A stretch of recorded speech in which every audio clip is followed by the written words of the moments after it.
आसी काहे के आसी छी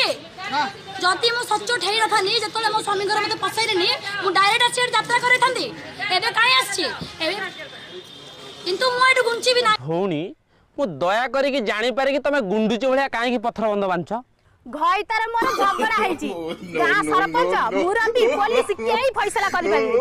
पत्थर बंद करची कलेक्टर कारे आसी फैसला करबा बड़ अद्भुत माइक नै ये भई तमे पे झगड़ा नै जली रास्ता रे पत्थर भी नाही संदेश तो जति मते एलाउ न करंदी मु एडे आत्महत्या करटा बाध्य ए से तांकर पूरा भितर को बस जालेनी एकाठी की कथा है तांकर निबिड़ता एते भितर को गलानी आउ छिंडीबनी ता बापा छिंडई परिबोनी कि आ बहु छिंडई परिबोनी झियो कि मु भी डॉक्टर पड़े कि जति मु डरुनी से आई कि जति माने जाई कि लुच्ची चन तांकु लाज लागबा कथा 4-5 दिन रही कि जहाँ अच्छी गपा गपी करी घसा घसी हो सब खत्म हो फिर